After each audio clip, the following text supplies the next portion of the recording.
18 horas. Notícias de Manaus, Amazonas, Brasil e do mundo. Agora na Mix. Legal, 6 horas em ponto em Manaus. Boa noite. Mais uma vez estamos juntos de novo em 100,7. Eu, equipe 18 horas, Rádio Mix e ela, Karine Leão. Boa noite, Carlão. E muito boa noite para você sintonizado aqui em 100,7. Estamos juntos. Sim. A partir de agora até às 7 da noite aqui no 18 horas. Mix. Legal, só vale, hein? Contando com a sua participação pelo 994887592. Participe conosco do programa 18 horas, Karine. Exato, né, Carlão? A gente quer saber aí a sua opinião a respeito dos assuntos que a gente fala aqui no 18 horas e está valendo também a sua participação para você que nos acompanha ao vivo pelo YouTube. Mix.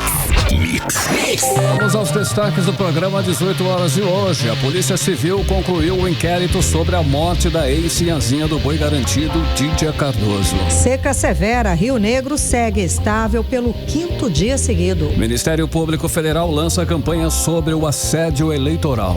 Mãe e filha são presas suspeitas de deixar trabalhadores em situação análoga à escravidão. Para 6:02, mais uma vez, boa noite para você na sintonia certa, você no melhor mix do Brasil, conferindo em esses e outros assuntos desta quinta-feira, 20 de junho de 2024, no ar, mais uma edição do 18 horas aqui no melhor mix do Brasil. 18 horas. Olha, a Polícia Civil concluiu o inquérito sobre a morte da empresária e ex-sinhazinha do boi garantido, Dídia Cardoso, encontrada morta no dia 28 de maio passado.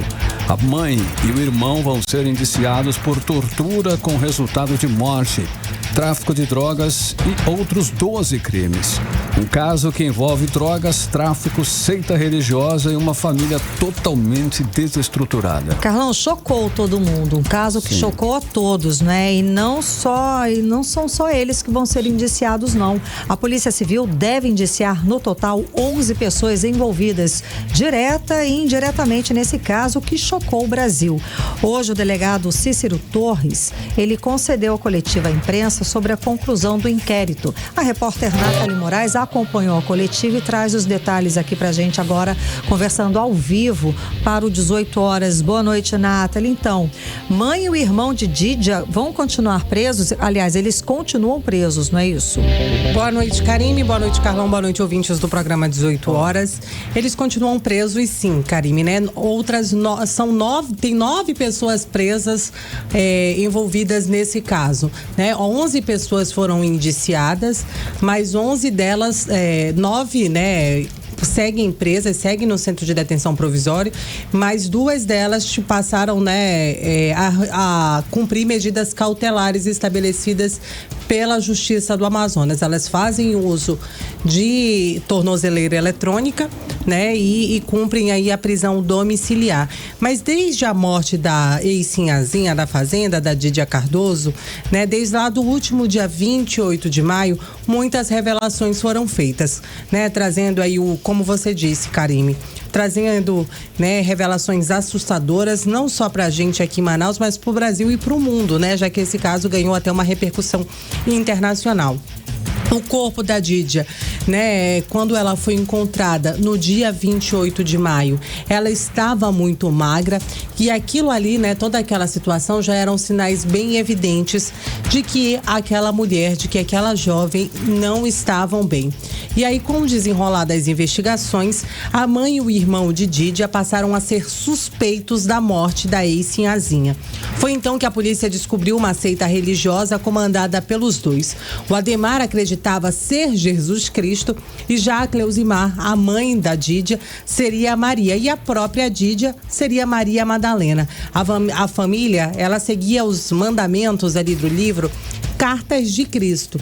E para chegar ao estado de êxtase da seita, a família então fazia o uso aí do anestésico conhecido como ketamina, né, que causa aí várias alucinações se for aplicado em humano. A gente está falando de um anestésico que é utilizado em animais de grande porte, cavalos, búfalos, né, é um anestésico fortíssimo. E aí, Karine, o desenrolar das investigações mostraram que a Cleusimar incentivava os filhos e os funcionários da rede dos salões da família para que eles utilizassem a ketamina para então entrar aí nesse estado de êxtase, né? Com as investigações, tudo isso ficou bem claro. A gente vai ouvir agora a fala do delegado Cícero Túlio, ele que presidiu essas investigações e traz pra gente os detalhes sobre a conclusão desse inquérito. A Polícia Civil, através do primeiro distrito integrado da polícia, conclui as investigações sobre o caso de uma seita religiosa que teria sido fundada por uma família de grande expressão aqui do estado do Amazonas, onde haveria aí o fomento da prática do tráfico de drogas, principalmente incentivando os funcionários de uma rede de salões de beleza ao uso desse tipo de substância que seria a cetamina. Durante as investigações foi possível identificar 11 pessoas envolvidas no esquema criminoso. Todas essas pessoas foram indiciadas em aproximadamente 14 crimes, né, a depender da participação de cada um. E agora a gente finaliza esse procedimento investigativo e encaminha o relatório e o inquérito para a Justiça para que fique aí à disposição dos órgãos competentes. 18 horas. Karine e Carlão, ouvintes do programa 18 horas, a gente ouviu aí a fala do delegado Cícero Túlio, ele que é titular do 1º Distrito Integrado de Polícia e presidiu as investigações em torno aí do caso da Dídia. Com o andamento das investigações, a polícia também descobriu que os funcionários da Cleusimar Cardoso também ajudavam aí nesse esquema, nessa seita religiosa. Entre os funcionários que estão presos, né, tem aí a Verônica Seixas, a gerente da rede de salões de beleza da família, e a Claudiele Cardoso e o Marlisson Dantas. A Claudiele e o Marlisson passaram a cumprir medidas cautelares. Hoje eles estão em prisão domiciliar.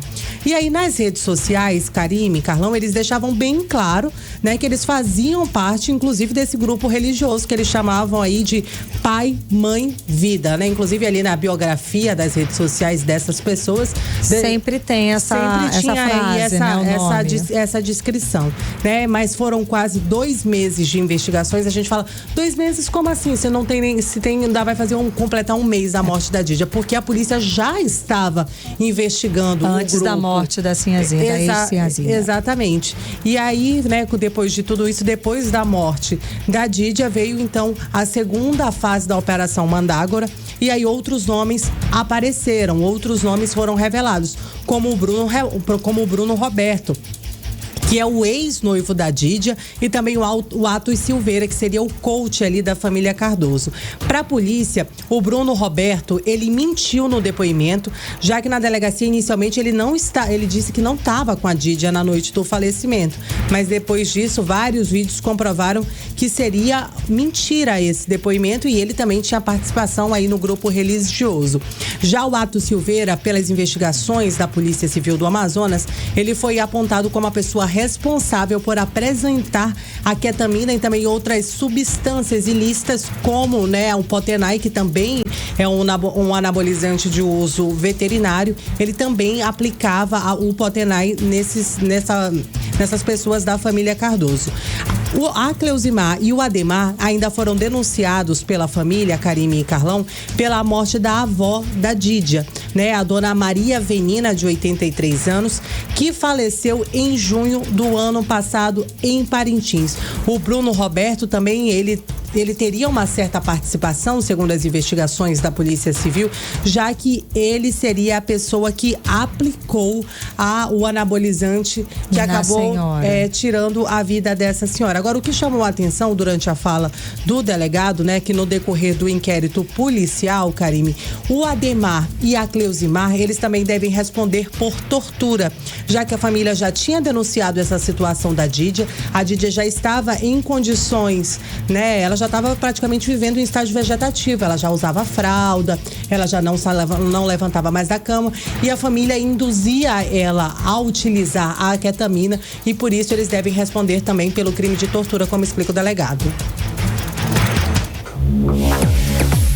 Conseguimos identificar, a partir da análise de todo o conjunto probatório que foi produzido, em especial as mídias residentes nos aparelhos telefônicos dos próprios autores, que o Ademar figuraria ali como autor do crime de tortura em relação a Audrey e em relação também à sua ex-companheira, Gabriele, e a Cleusimar, ela passaria a cometer abusos na forma de tortura em relação à Dídia, no momento em que eles percebem que a Dídia estaria numa situação de quase morte. morte, né? Já estava numa situação ali em estágio terminal e a partir da análise do conteúdo residente nesses aparelhos telefônicos, conseguimos então a confirmação e a constatação que efetivamente existia o crime de tortura praticado pela Cleusimar em relação a Dídia, e em razão disso a gente indiciou ela por conta dessa tortura com resultado morte.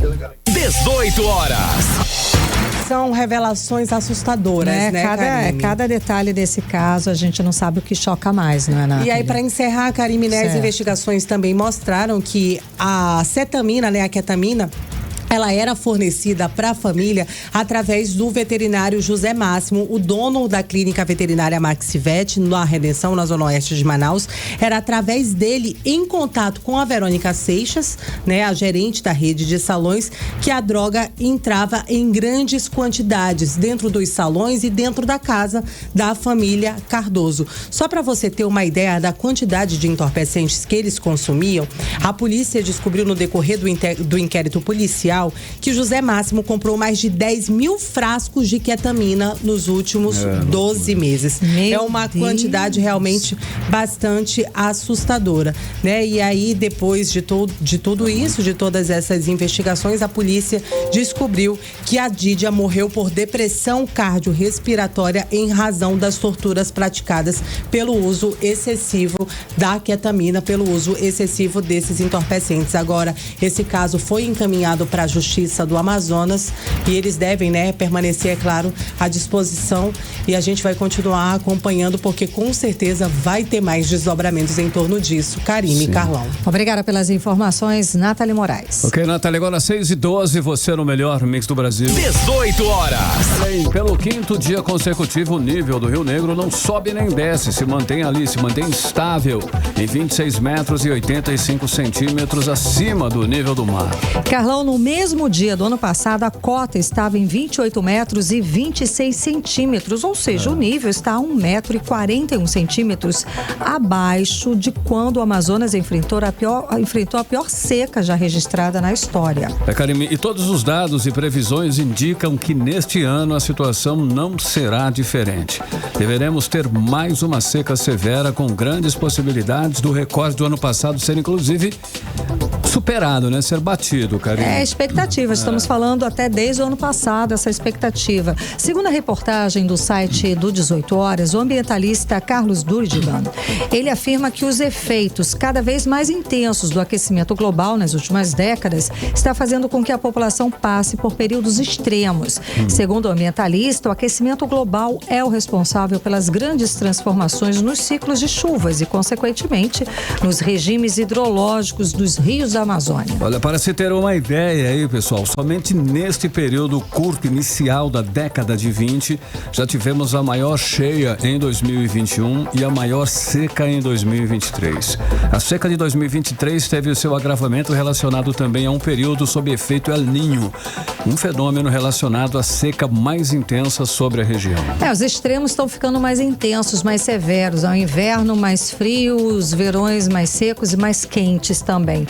A seca recorde do ano passado afetou duramente a vida de todos os habitantes da região, dificultando o deslocamento das populações ribeirinhas, além do acesso à água, alimento e outros suprimentos essenciais. A gente falou muito sobre isso aqui no ano passado. Junto com a seca, vieram aí fortes ondas de calor e foi um ano terrível para os amazonenses, especialmente para os ribeirinhos. Os especialistas consideram uma seca severa toda vez que o nível da água no Porto de Manaus cai abaixo de 15 metros e 80 centímetros. Isso aconteceu em 2010, 1963, 1997 e 2005 e também em 26 de agosto do ano passado. As águas em frente à capital manauara alcançaram apenas 12 metros e 70 centímetros e o maior índice desde o começo da série histórica em 1902. É o menor índice, né, Carlão? Como a gente falou aqui, a seca deste ano promete ser severa, podendo até bater o recorde do ano passado. Isso já está preocupando, é claro, as autoridades. O ministro do Desenvolvimento e Assistência Social, Wellington Dias, ele defendeu que moradores de áreas de risco afetados pela cheia e seca dos rios sejam retirados e abrigados em locais seguros. Isso foi assunto nosso também aqui é urgente, no 18 horas. Urgente, a gente está querendo saber como é que vai ser feito, né, Carlão? As mudanças climáticas, Karime e ouvintes, segundo o ministro, vão causar mais impactos negativos para as famílias que moram em áreas de riscos, por isso essa medida é extremamente necessária. Podem inclusive morrer por falta de comida e água. É preocupante a situação. A Defesa Civil do Estado já pediu para que as populações estoquem alimentos, combustível e água para enfrentar esse período de seca, o que não é fácil ser feito, para a população ribeirinha, né, gente? Não é para sair todo mundo correndo agora para o supermercado. Para as populações civis, agora como é que eles vão estocar, gente? Vão guardar onde? Eu tenho dinheiro para estocar também, tem que comprar. Quem que tem dinheiro? Muito fácil Tiveram um problema no ano passado, pronto. Não tem como. Pronto, enfim, muito. Gente, é até covarde, né? Uma autoridade chegar para a população, chegar e fazer um pronunciamento desse, gente. Chegar para a população, avisar a população ribeirinha, tipo, se vira. Infelizmente, a pessoa mal consegue pro dia a dia, pro mês. Ainda mais aí tem essa competência, digamos assim, né? De chegar, olha, se vira e vão estocar água e alimentos. Por favor, né? Porque tem dinheiro, tem todo um trabalho do governo federal para que reduza esses impactos, principalmente em relação à comida e água. Com isso. Bom, o governador Wilson Lima, ele anunciou que vai declarar agora, no mês que vem, em julho, o estado de emergência em 3 calhas, Solimões, Juruá e Purus. Só lembrando que a seca do ano passado, os 62 municípios do Amazonas, ou seja, todo o estado, ficou em estado de emergência. Quase 600 mil pessoas tiveram dificuldades de ter água potável e alimentos. Aí com a seca chega também o período das queimadas, né? Não é só a seca que incomoda, ainda tem as queimadas que realmente prejudicam muito a saúde da população. Monitoramento do Instituto Nacional de Pesquisas Espaciais, o INPE, aponta que até ontem o Amazonas registrava no mês de junho 131 focos de queimadas, o que é preocupante. O número é maior que a média registrada para este mesmo período na série histórica de 1998 a 2023, que é de 72 focos. Então tá aí mais um problema. Pois é, a gente lembra também que para agravar tudo, para piorar tudo, nós tivemos que conviver com as fumaças de queimadas aqui meses aqui, principalmente aqui em Manaus, né? A gente dormia vedando as janelas de casa e, de novo, pouca coisa, a gente quase não viu ação efetiva dos governantes. Bom, o repórter André Meirelles, ele está acompanhando toda essa problemática, está ao vivo aqui com a gente, tem mais informações a respeito do assunto. Boa noite, André. Então, será que vamos ter novamente aquele fenômeno que eu acabei de falar da fumaça aqui em Manaus, que no ano passado deixou o ar da cidade como um dos mais poluídos do mundo? André, boa noite. Muito boa noite, Karime, boa noite, Carlão, boa noite a você, ouvinte. Olha, o dado do monitoramento do INPE, que é o Instituto Nacional de Pesquisas Espaciais, causa preocupação porque revela que a região amazônica já se aproxima aí da temporada de fogo, que tem o ápice que já começa agora em julho e vai até outubro, né? Inclusive o dado do INPE revela que esse cenário ele pode piorar. Por quê? Porque os servidores do meio ambiente no Amazonas, eles devem votar ainda esse mês aí a greve no setor, né? Então, com isso, a situação pode vir a piorar, né? Então, o levantamento também aponta que houve um aumento aí de 192,5% no número de incêndios nos primeiros 18 dias de junho em comparação a todo o mês anterior, né? Maio, quando foram apenas 40 registros. Ou seja, então apenas em 18 dias o Amazonas já registrou 117 focos de incêndio. Esse número é maior do que a média. A média é em torno de 72, observada para todo o mês de junho desde 1998, né? Então, outro fator desse cenário que pode também contribuir para um aumento no número de incêndios nos próximos meses é o que a gente falou, né? A mobilização de servidores do Instituto Brasileiro de Meio Ambiente e dos Recursos Naturais Renováveis, que é o IBAMA, e também o Instituto Chico Mendes de Conservação da Biodiversidade, o ICMBio. Dos 26 estados e Distrito Federal, 17 aprovaram essa greve para iniciar entre junho e julho, depois que o governo apresentar uma proposta final e a categoria aí rejeitar, né? Segundo a SEMA Nacional, a Associação delegação que reúne servidores federais das carreiras de meio ambiente, outros estados devem votar a adesão à greve por meio de assembleias. E já no caso aqui do Amazonas, a expectativa é que essa deliberação ocorra ainda neste mês, né? Então aí com essa greve também, sem a ajuda desses funcionários, a situação aqui que a gente viveu no ano passado, dos focos, né, de incêndios, queimadas, a fumaça toda que aconteceu aqui na cidade de Manaus, no estado do Amazonas, que a gente também fez várias, né, conversou com vários especialistas aqui das pessoas como deve fazer para enfrentar essa fumaça, o umidificador, essas coisas todas que a gente trouxe aqui. Sim, nós falamos muito sobre o assunto. No ano passado, né? Além, né, dessa situação, dessas queimadas e da fumaça que preocupa e que pode ser pior do que a do ano passado, em que o INPE observou 223 focos de incêndio, o recorde da série histórica no Amazonas. Também, além de tudo isso, há essa questão da estiagem que pode ser mais severa também do que a do ano passado. Inclusive, o governador do Amazonas, Wilson Lima, reuniu hoje 30 secretarias e órgãos estaduais para tratar já dessas ações do estado no enfrentamento à estiagem de 2024 e os combates às queimadas. Vamos acompanhar.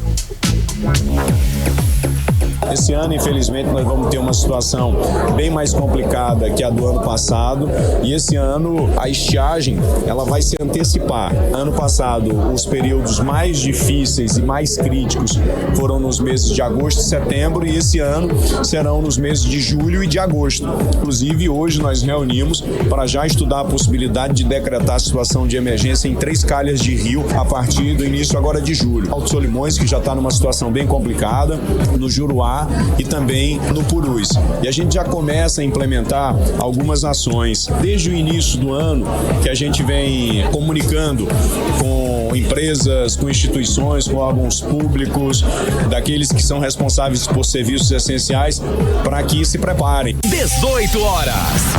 Olha aí, Karine e Carlão e os ouvintes, a gente conferiu a fala do governador aqui do Amazonas, Wilson Lima, que também falou que vem se reunindo com ministros do estado, né, a exemplo dos ministérios de portos e aeroportos, de integração e desenvolvimento regional e de meio ambiente, mudança do clima, solicitando também apoio na antecipação de ações. Vamos acompanhar.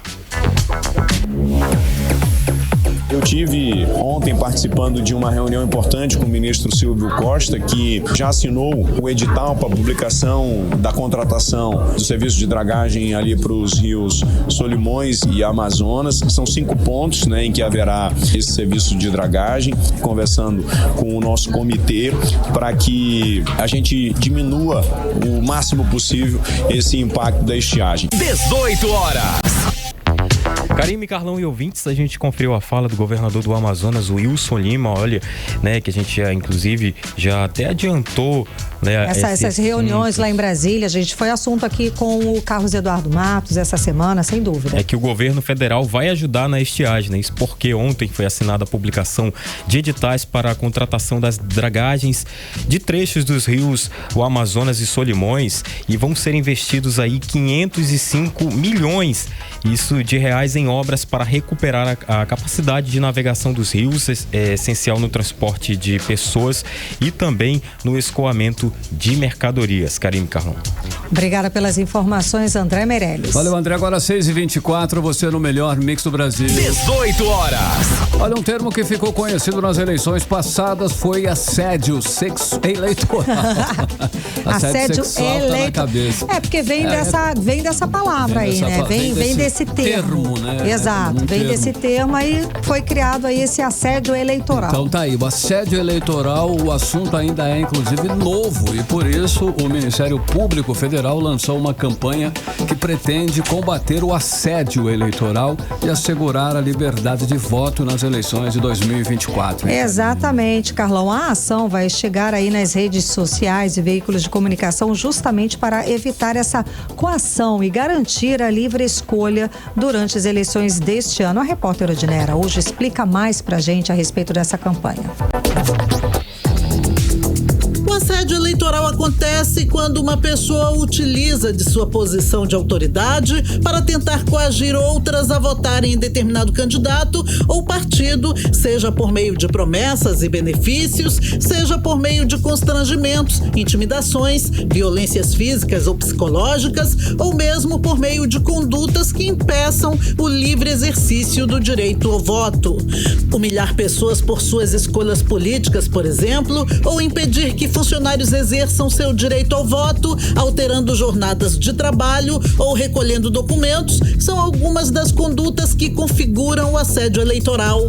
Por causa disso, o Ministério Público Federal, com apoio do Conselho Nacional do Ministério Público, lançou esta semana a campanha Assédio Eleitoral Proteja a Sua Liberdade de Escolha. Para atingir o público, estão previstas postagens em redes sociais, vídeos e materiais informativos explicando as condutas que configuram o assédio eleitoral, em quais situações a prática ocorre, quais são as punições e de que forma é possível denunciar. O Comitê Amazonas de Combate à Corrupção parabenizou a campanha, conforme o seu presidente Carlos Santiago. É inadmissível que em pleno século XXI ainda exista artimanhas promovidas por autoridades públicas e também religiosas para influenciar a decisão de votar ou não em determinados candidatos. Mais do que combater o assédio eleitoral, é preciso também ir mais além, combater também a compra de votos nas eleições. Segundo o relatório do Ministério Público do Trabalho, em 2022, houve um aumento significativo dos casos de assédio eleitoral no trabalho. Até o fim de outubro de 2022, foram registradas 2.360 denúncias contra 1.808 empresas. Em julho, o Comitê Amazonas de Combate à Corrupção vai lançar uma campanha para se somar à campanha do Ministério Público, porém com mais foco na compra de votos, segundo o presidente da entidade, Carlos Santiago. A atuação do Ministério Público Eleitoral a partir da Procuradoria Regional Eleitoral é muito importante. É uma forma de deixar o cidadão escolher o seu governante, o seu representante, sem amarras, sem promessas, sem influência religiosa, mas pensando sempre no bem da coletividade. O assédio eleitoral pode levar a consequências e punições em diversas esferas, como criminal, civil e eleitoral. Também é possível responsabilizar pessoas físicas e empresas. Os casos de assédio eleitoral podem ser denunciados ao Ministério Público Federal. Odneia Araújo para o 18 horas. Você está ouvindo 18 horas. Agora 6 horas e 28 minutos. Vamos seguir falando sobre política, Carlão? Sobre os bastidores da política agora com Cíntia Blink, que já está aqui falando com a gente. Cíntia, boa noite, Cíntia. Então, explica pra gente essa seguinte situação. A Prefeitura de Manaus, ela anunciou que vai oferecer para o dono de bichinho de estimação, no caso da morte do pet, o serviço de remoção e cremação dos animais de forma gratuita. Só que esse serviço vai custar para os cofres públicos a bagatela... Aí já não é mais interessante. 15 milhões de reais, Carlão. Aí já é uma barra. Olha tem que aí. se pensar melhor no processo. Será que seria um outro, né? Nada contra. É claro que todo respeito aos pets. Eu tenho vários bichinhos, você também, Carlão, a gente sabe. Mas não seria, assim, muito dinheiro para, de repente, investido em outra área? Enfim. Cíntia, vamos ver. É isso mesmo? 15 milhões de reais, Cíntia? Boa noite. Conta pra gente. É um pouco pior, Karine. São 15 milhões e 500 mil. Eita. Boa noite, Karine. Boa noite, Carlão e todo mundo que está com a gente na 100.7. O que acontece? Isso deu tanto o que falar hoje, porque essa licitação, ela foi feita, mas só tem 2 empresas no Amazonas que era possível, em Manaus, né, próximo de Manaus, possível prestar esse serviço. E aí tem 2 exigências lá que ficou parecendo suspeita-se que foi beneficiar uma dessas empresas. A primeira tinha que ser em Manaus. Essa que venceu fica no Tarumã e a outra fica na estrada entre Manaus e Iranduba. E também tinha uma outra exigência que precisava ter feito pelo menos 1.500 serviços de cremação de animal, que é 20% do total que a prefeitura vai precisar, que é de 7.500. De onde a prefeitura tirou que precisa de 7.500, não sabemos responder. Não há essa informação em nenhum lugar. A prefeitura não respondeu sobre. Tem censo de bichinho, de animal de estimação, sei lá, acho que não, né? Mas vai lá. Enfim. E aí essa empresa perguntou, né, por que dessas exigências e tudo mais. A outra empresa é Recanto da Paz e a vencedora foi a Amazon RC.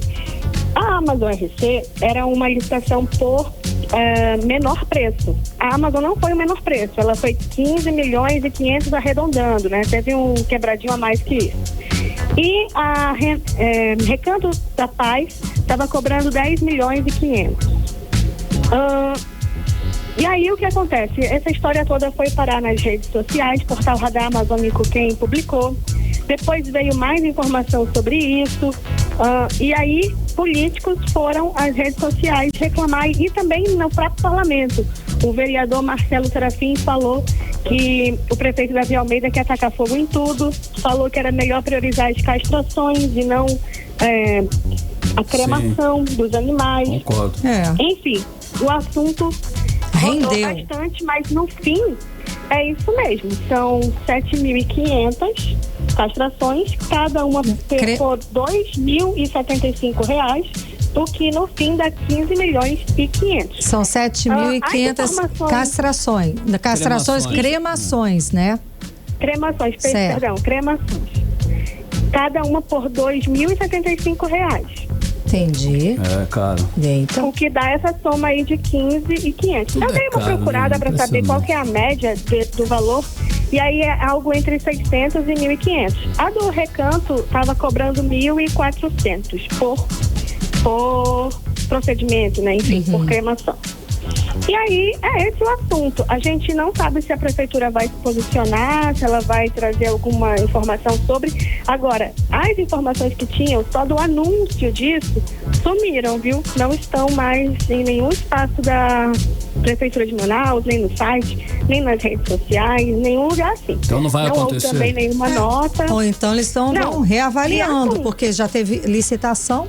Já tá valendo. Teve licitação, assinado tudo e já teve empenho, viu? Então, já tem o dinheiro ali. Quase 2 milhões já foi empenhado. Então tô na surdina. Não sei, ou então vai reavaliar, não sei. Agora, como é que faz? Vai fazer um cadastro? Por que 7 mil e poucos? Existem muito mais donos, ou pets, né, digamos assim. Não está dando para entender isso. Algumas questões, né? Exato. Pode ser que quando for fazer algum tipo de limpeza, aparece o corpo de um animalzinho, aí vai para esse lugar, ou as pessoas vão poder entrar em contato e fazer a cremação. Sim, de acordo com a propaganda que estava rodando, mas saiu do Instagram, as pessoas poderiam sim entrar em contato com a prefeitura. Assim como, em teoria, é o que acontece no caso da castração. Também existe esse serviço pela prefeitura. Sim, existe e funciona. Da castração. Meus pets teve já parado foram, um tempo, aí parece que voltou, né? Exato, voltou, funciona. Tá muito estranho isso. Vamos aguardar, né, Cíntia? Vamos, eu tô buscando resposta. Assim que eu tiver mais respostas sobre isso, se elas aparecerem, né, eu trago aqui pra gente. Obrigada. Cíntia, parece que tem novas liminares circulando por aí, vindas da Justiça Eleitoral. Quais foram aí essas novas decisões aí via liminares, Cíntia? Todas são AMON versus alguém, viu? Sim. AMON não, né? A Federação do AMON, porque ele mesmo não pode entrar com nenhum processo. Mas a Federação PSDB Cidadania, que é a federação que tem como pré-candidato Amon Mandel, processou o deputado Wilker Barreto.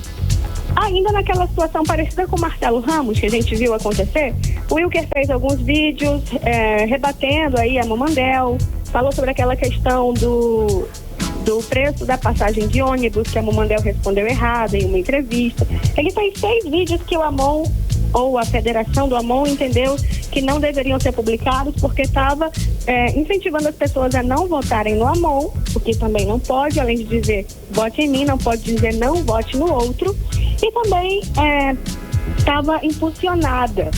Dessa vez, o juiz Glenn Hudson Paulaim Machado deu a liminar a favor do Wilker, dizendo que os vídeos estão ok, eles são, enfim, pesados de qualquer maneira, eles realmente não estão exatamente para agradar o AMON, mas faz parte do jogo, não desrespeitou a honra do AMON, não, pode continuar. Eu acho que eles vão voltar nesse assunto, a defesa do AMON, assim como aconteceu com o Marcelo, falando mais, né? Destacando mais a coisa do impulsionamento. E aí talvez a AMON consiga reverter a história aqui como foi com o Marcelo. Agora, no AMON versus Davi Almeida, que aí de novo a Federação de Amomandel versus o prefeito atual, que é Davi Almeida, que vem para reeleição, aí o AMON venceu. Por quê? O juiz Rafael Rodrigo da Silva Raposo proibiu a Amomandel de usar a casa de praia de Zezinho Correia para exibir publicidade com promoção pessoal e da carreira política dele. Isso vem depois daquela situação no show do Jorge Vecilo, que o prefeito, no intervalo do show, mostrou um vídeo que falava da vida dele, da carreira política dele. O descumprimento desse caso vai gerar uma multa aí de 20 mil, que eu achei muita bondade, mas talvez seja o limite possível dentro do TRE. O juiz entendeu que esse tipo de exibição causa um desequilíbrio na disputa entre os candidatos, que ela tem um viés e intenção eleitoral, aqui aspa do juiz, viu? Então, por conta disso, o Davi agora não pode ficar mostrando aquele vídeo em shows por aí, ou no espetáculo aí da Casa Zezinho Correia, ou paga multa de 20 mil. Karine, Carlão. Obrigada, Blink, pelas informações. Até amanhã. Valeu, Cíntia. Até amanhã. Até amanhã. Tchau, tchau. Agora 6h36, você no melhor mix do Brasil. 18 horas. Fique por aí, continue aí 100,7. Daqui a pouquinho você vai saber aqui nas 18 horas se o governo do Amazonas entra na mira da Defensoria e Ministério Público do Estado. O motivo? A recuperação de estrada que liga o município de Altazes à BR-319. Esse é o nosso assunto em instantes já aqui nas 18 horas. 18 horas. Agora é tempo e temperatura, previsão do tempo para amanhã, já que sexta-feira, hein? Tempo e temperatura, Karine Leão. Previsão do tempo. Segundo informações do Climatempo, para amanhã a previsão é de sol e aumentos de nuvens durante a manhã. Pancadas de chuva à tarde e à noite o tempo fica aberto. A mínima prevista é de 22 graus, a máxima não deve passar dos 33 graus. As chances de chuva são de 5% e a umidade relativa do ar fica entre 61% e 86%. Mix.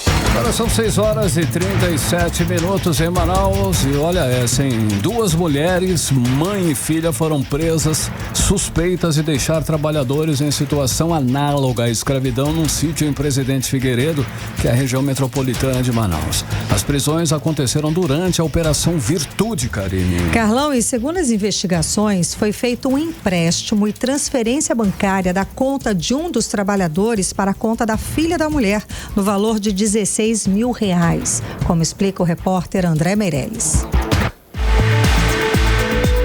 A prisão de 2 mulheres, mãe e filha, aconteceu nesta quarta-feira durante a Operação Virtude. A dupla é suspeita de deixar trabalhadores em situação análoga à escravidão em um sítio em Presidente Figueiredo, no interior do Amazonas. Segundo a titular da Delegacia Especializada em Crimes contra a Pessoa Idosa, Andréa Nascimento, as investigações começaram depois de uma denúncia informando que um idoso de 67 anos estava em situação análoga à de um escravo em um sítio. Ao nos deslocarmos até o sítio onde a pessoa vivia, de fato, constatamos essa situação de escravidão e que uma pessoa idosa vivia em condições desumanas, degradantes, se apresentou vestido de forma suja, debilitado fisicamente, debilitado mentalmente, e a partir daí iniciamos as oitivas para verificar o que de fato estava acontecendo. Ainda segundo a delegada, foi verificado que o idoso estava no local há cerca de 8 anos e não tinha ciência de que recebia benefícios do INSS, Instituto Nacional do Seguro Social. Os policiais o acompanharam até a agência bancária, onde descobriram um empréstimo de R$16 mil realizado no nome dele. O valor foi transferido para a conta da jovem de 24 anos. A delegada Andréa Nascimento explica que estão sendo levantadas informações sobre o emprego e o empréstimo no valor realizado no dia 28 de março deste ano. Durante a oitiva, identificamos uma segunda vítima. A equipe retornou ao sítio e conduziu essa segunda vítima à delegacia e, de fato, constatamos vários crimes que aquelas pessoas sofriam, inclusive referente a empréstimos bancários que eram realizados em suas contas e, posteriormente, transferidos para as autoras que eram as proprietárias do sítio. Em razão disso, foi decretada a prisão em flagrante dessas autoras. Elas se encontravam em Manaus, então a equipe que se manteve na cidade de Manaus localizou as vítimas, efetuou a prisão em flagrante, conduziu para a delegacia e os procedimentos necessários foram adotados. A mãe e a filha foram presas em Manaus. Ambas foram conduzidas à sede da Delegacia de Crimes contra o Idoso para prestarem esclarecimentos. Elas vão responder por redução à condição análogo à de escravo, supressão de documentos particulares, apropriação de bens ou rendimentos da pessoa idosa, discriminação, desdém, humilhação e menosprezo à pessoa idosa, furto mediante fraude ou abuso de confiança. Ambas vão ficar à disposição do Poder Judiciário. André Meirelles para o 18 horas. Você está ouvindo 18 horas. A Defensoria e Ministério Público do Amazonas cobram do governo do estado recuperação da estrada AM 254 a 254 que liga o município de Altazes à BR 319. Carlão, a rodovia está completamente abandonada, porque olha só, além do prejuízo econômico por dificultar aí o transporte da produção leiteira de Altazes, que é o maior produtor do estado, também o que dificulta e prejudica a população, porque o acesso aí a serviços essenciais como assistência social e saúde também ficam prejudicados. Vamos acompanhar mais detalhes agora com a Diné Araújo. Uma estrada inteira tomada por buracos, e muitos buracos, pista cheia de deformidades e o tráfego de veículos totalmente comprometido devido à falta de manutenção na rodovia M254 que liga o município de Altazes à BR 319. E o resultado não poderia ser outro: o escoamento da produção de leite e queijo do Amazonas, comprometido pelo abandono em que se encontra a rodovia estadual. Além disso, duas comunidades, a Novo Céu e a Monte Sinai, estão com a população em situação de vulnerabilidade. É que esses moradores estão tendo dificuldades para acessar serviços essenciais, como saúde e assistência social, porque a estrada AM254 é a principal via de transporte para a sede do município, onde se encontram os principais serviços. Foi essa situação que a Defensoria e o Ministério Público do Amazonas encontraram em maio, durante visita ao município, como relata o defensor público Murilo Menezes. Em constatação, no mês de março do ano corrente, também no mês de maio, está bastante deteriorada em alguns trechos.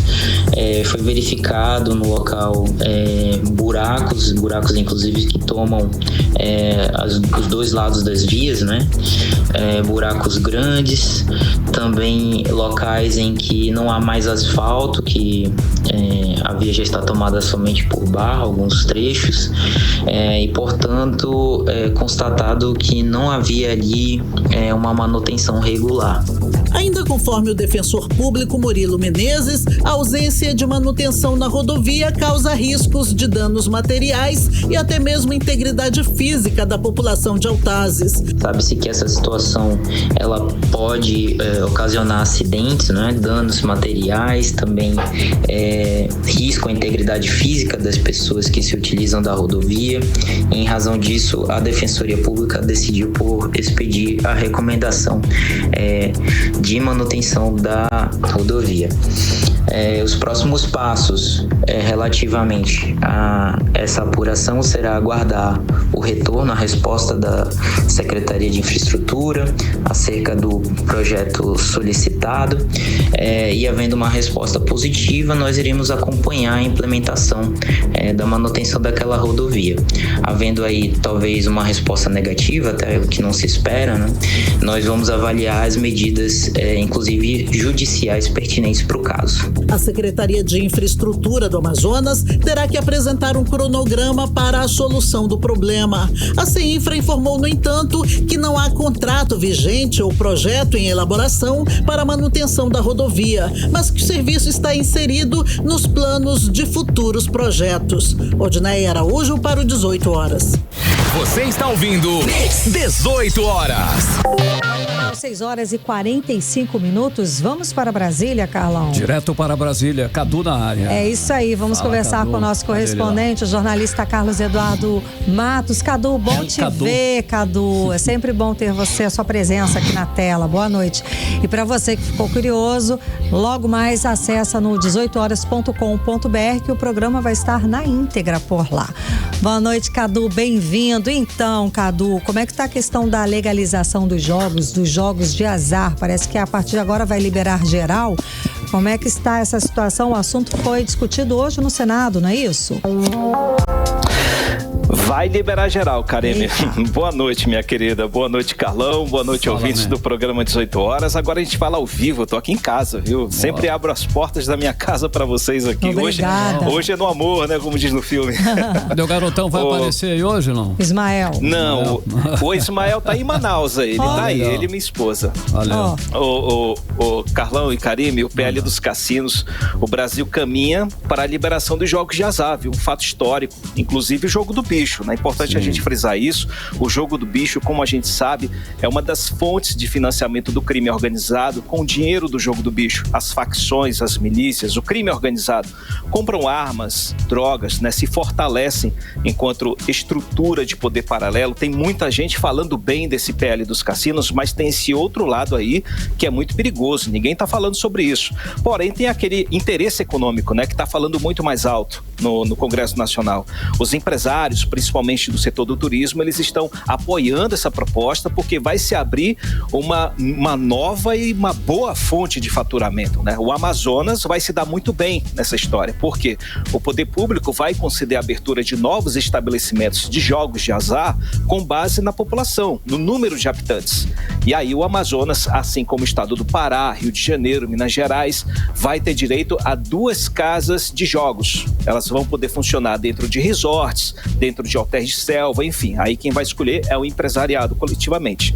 Mas é importante a gente frisar, Karime e Carlão, que a caminhada desse PL dos cassinos está só começando. Ontem ele foi aprovado na CCJ, que é a Comissão de Constituição e Justiça do Senado, passou com votação apertada, 14 votos a favor, 12 votos contra. Os 3 senadores do Amazonas ficaram ali divididos, viu? Omar Aziz votou sim, Plínio Valério votou não e Eduardo Braga não registrou voto. O resultado foi parelho, Karime, porque há uma resistência muito forte dos parlamentares da direita conservadora e também da bancada evangélica, que alertam aí para o aumento de casos de pessoas viciadas em jogos. Errados eles não estão. Mas né? Já existe. Já existem, porque a gente sabe que, né, no lado B as pessoas jogam a cassinos, a roleta, todo mundo joga no bicho e só falta legalizar. É a contravenção, né? Exato. A contravenção. Existe a ilegalidade, né? O que eles querem é legalizar. É por isso que eu estou dizendo que é um fato histórico do nosso país. Já existe no Uruguai e outros países, Estados Unidos, né? A argumentação é sempre com base em outros países. Cadu, como tudo, tem muitos prós e muitos contras também, né, cara? Exato. Porque isso mesmo, na época do cassino teve grandes artistas que se revelaram em cassinos. Só lembrei do cassino da Urca, as histórias todas glamourosas. Isso. Não dá pra quebrar. Aí em Manaus funcionou muito cassino, né? Mas aí sempre vem o poder público, a polícia, desarma, enfim, né? Aquela coisa. O fato é que pode chegar à legalização. E toda essa discussão que a gente, inclusive, está falando aqui, vai rolar lá no plenário do Senado. Em breve, tá? Esse projeto está rolando com uma certa urgência. legal. Karime e Carlão. Ei, Cadu, olha só, tem essa aqui agora, olha. Deputada federal Silvia Uaiapi.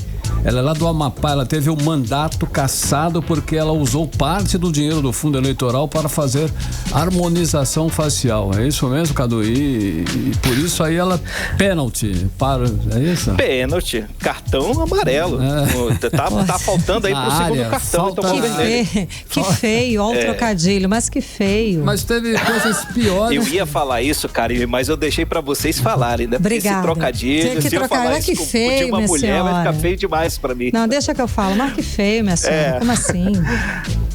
Mas o fato é que a Silvia Uaiapi, ela está do primeiro mandato de deputada federal pelo estado do Amapá, como você disse, Carlão. Sim. Ela foi cassada pelo TRE do Amapá pelo uso indevido do fundo eleitoral. A denúncia foi feita pelo Ministério Público Eleitoral com base na denúncia de uma ex-assessora, que por ordem da então candidata Silvia Uaiapi, repassou R$9 mil para um cirurgião dentista fazer um procedimento de harmonização facial. Primeiro foram pagos aí R$2 mil de entrada, depois foi pago o resto, R$7 mil, né? No final do procedimento. Tudo em agosto de 2022, antes das eleições. E aí o cirurgião dentista foi convocado pelo TRE para depor e ele confirmou tudo. A cassação aconteceu hoje, Carlão e Karime, mas cabe recurso, viu? Sim. A assessoria da deputada já informou que ela vai recorrer ao TSE, na instância superior. Enquanto isso, ela continua exercendo o mandato. Mas diante dos fatos e da robustez das provas, sei não, viu? Acho que ela perde o mandato sim. E ela Cadu, mas teve recentemente... Não que seja o que é mais certo ou mais errado, mas eu já vi tantos casos piores, digamos assim, que o cara conseguiu reverter. Gente usando jatinho, né? Exatamente. Gente pagando jatinho, chega né? nem perto disso, do Amazonas. Coisa de milhões. Aí tem R$9 mil.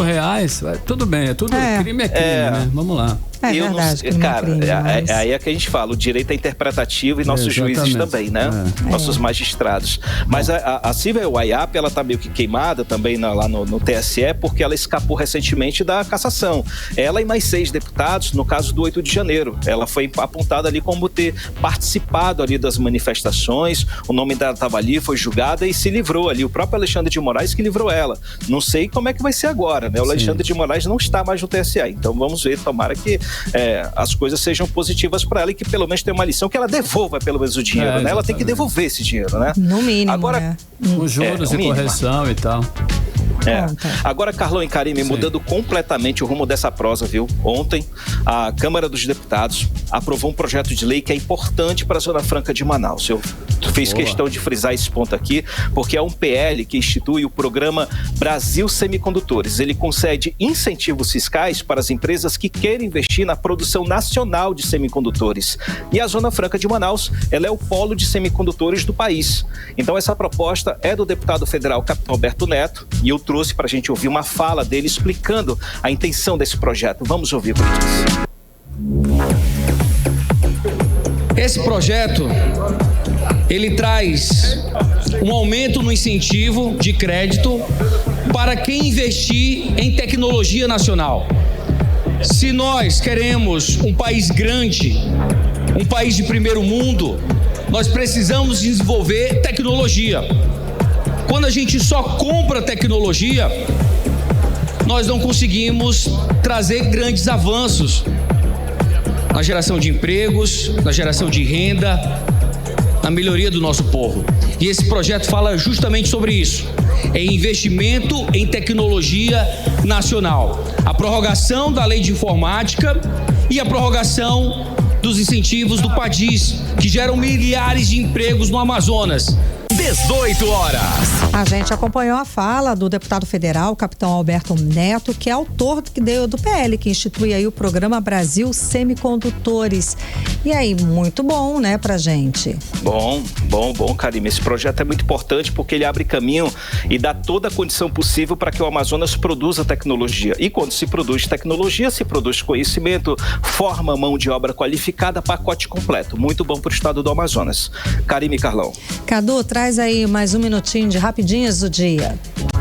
Bora lá, vamos de rapidinha, Karime e Carlão. A gente começa falando do falado PLP 12, que é aquele projeto de lei do governo Lula que cria novas regras na relação entre motoristas de aplicativos e empresas. Esse projeto polêmico, né? Tão polêmico que essa matéria está encalhada na Comissão de Indústria e Comércio da Câmara, viu? Ela estava marcada para ser votada amanhã, só que não houve votação. Mais uma vez, a votação foi adiada pelos deputados e é muito provável que ela seja votada depois do recesso parlamentar, ou seja, em agosto, quiçá, viu? E como esse projeto não avança, outras propostas que tentam também regular o trabalho dos motoristas de aplicativo estão parados também. O governo vem tentando, entre outras coisas aí, legalizar a cobrança de previdência social dos motoristas, mas há muita resistência e isso afasta qualquer possibilidade de acordo. Eu estou fazendo essa atualização, Karime, porque foi um pedido do motorista Raisson de Almeida Andrade, daí de Manaus. Oh, que beleza. Ele está aí no carro, entrou em contato conosco. Ele tá trabalhando nesse momento, está nos ouvindo. Eu estou mandando um abração para ele. Ele tá pediu para que a gente falasse sobre. Tá todo mundo preocupado sobre esse projeto. Tá sim, tá verdade. Tem outro comentário aqui do Alan Moura, que ele também é aplicativo, é motorista de aplicativo e todos os dias fica ligado no 18 horas. Sensacional, melhor de Manaus. Obrigada também, Alan Moura, outro motorista de aplicativo. Obrigada, Cadu. Sim. E pra gente finalizar, viu, Karime e Carlão, o ano de 2024 acabou, viu? Pelo menos aqui na Câmara dos Deputados. Por quê? Porque hoje o presidente Arthur Lira, ele liberou os deputados da região Nordeste por causa das festas juninas. Eles não precisarão vir mais. Depois das festas juninas e julinas, vem o quê? Recesso parlamentar. Sim. E depois do recesso parlamentar vem o quê? As eleições municipais. E depois das eleições não vai ter tempo para praticamente nada, gente. Chora o governo federal, chora o governo Lula, que não consegue votar suas reformas. Chora também o povo brasileiro, que tem uma Câmara dos Deputados cada vez mais improdutiva, né? É verdade. Volto com vocês, Karime e Carlão. E é ano de eleição, então é bom a gente ficar atento aí para saber escolher direitinho, tentar escolher direitinho, né, Cadu, né, Carlão? Difícil mas procurando, estudando, a gente sempre consegue achar um ou outro ali que mereça o nosso voto de confiança, né, não, Cadu? Concordo, Cadu. Obrigada, Cadu, pelas informações. Tchau, tchau. Até amanhã. Valeu, Cadu. Tchau, galera. Um abraço. Valeu. Agora 6h56, você no melhor mix do Brasil. 18 horas. Vamos de esporte, Carlão? Bora de esporte. 18 horas. Esporte. Vamos de esporte agora quando são 6h56. Você no melhor mix do Brasil. Cid Soares. Hoje tem um Menguinho. Menguinho, presta atenção. Dobre a língua para falar do meu Mengão. Tá pensando o quê, né, Cid? Hoje o Menguinho, o Urubu joga. Eu vou te perdoar hoje, Carlão. Sim, tá, tudo bem. Tem hoje? A noite promete. Daqui a pouquinho, às 7 da noite, o Flamengo enfrenta o Bahia no Maracanã, no Campeonato Brasileiro, na sua 10ª rodada. O Flamengo chega para essa partida aí com 4 vitórias, um empate nos últimos 5 jogos. Já o Bahia vem de uma série de 2 vitórias, 2 empates e uma derrota. E ainda sobre o Flamengo, olha, o dono da SAF do Cruzeiro entrou em contato com o presidente do Flamengo, Rodolfo Landim, com a intenção de comprar o Gabigol. Depois da conversa, o Landim deixou claro que o Gabigol só deixa o Flamengo nesta temporada se o clube receber uma compensação financeira na casa dos 5 milhões de euros. Mas deu aval aí para o mandatário da Raposa entrar em contato com o atacante. O Cruzeiro, então, ofereceu um contrato com um salário bem maior do que o Gabriel recebe atualmente no Flamengo, entre 2 e 2,5 milhões de reais, e um contrato válido por 5 temporadas. Mas o Gabigol não teve nem tempo de pensar a respeito disso nessa proposta do Cruzeiro, porque o Tite entrou na história e ele não teve escolha. Ele está com uma série de problemas com a permanência de alguns jogadores e pediu para o Gabigol se manter no clube com a promessa de que ele vai ser mais aproveitado. O Gabigol tomou a decisão de, por hora, permanecer no Mengão e já comunicou ao Cruzeiro da sua decisão. E agora o Cruzeiro, claro, vai tentar reavaliar isso e uma nova proposta deve vir por aí. Vamos ver o que dá, né? E olha, o Amazonas já iniciou venda online de ingressos para o duelo com Curitiba na próxima terça-feira, dia 25, 8h30 da noite, no estádio Carlos Zanetti, pela 12ª rodada da Série B do Campeonato Brasileiro. Ingressos online podem ser adquiridos no site agtickets.com.br a partir de R$30. A venda presencial somente no dia do jogo, a partir das 18h30, na bilheteria do estádio, assim como a retirada de gratuidade, que poderá ser realizada com a apresentação de documentação, a documentação necessária que sempre é pedida, né? E segue proibido a entrada de crianças de até 5 anos no local. E olha, daqui a pouquinho, às 8h30 da noite, tem Palmeiras e Bragantino pela Copa América. A Argentina enfrenta o Canadá hoje, também hoje, às 8 da noite. E é o que nós tínhamos para hoje, meninos. Obrigada, Beleza, Cid, pelas informações. Tchau, tchau, até amanhã. Até amanhã. Valeu, até amanhã. Valeu, Cid Soares. 18 horas. E seguimos direto para o editorial 18 horas. Editorial 18 horas. Uma notícia desta semana deveria preocupar os políticos e também os gestores da educação no Brasil. Mais da metade dos estudantes brasileiros de 15 anos apresentou um baixo nível de criatividade na resolução de problemas sociais e científicos. O dado é da Organização para a Cooperação de Desenvolvimento Econômico. Foram avaliados 56 países e o Brasil ficou entre os últimos na 44ª posição. No Brasil, 54,3% dos estudantes apresentaram baixo nível de criatividade. A avaliação é considerada uma das mais importantes do mundo, porque mede os conhecimentos de matemática e leitura dos alunos. O resultado coloca em xeque o futuro do país, simplesmente porque a área de criatividade com menor pontuação no Brasil foi a de resolução de problemas científicos. E o Brasil nunca precisou tanto de pessoas para se desenvolver tecnológica e cientificamente como hoje. E mais ainda, para a solução de problemas que atingem a Amazônia, aqui, a parte nossa, a parte onde vivemos. 18 horas. 7 em ponto, Karime. Boa noite. Boa noite, um beijo, até amanhã. Até amanhã. Você ouviu 18 horas. As notícias do Brasil e do mundo. De volta amanhã.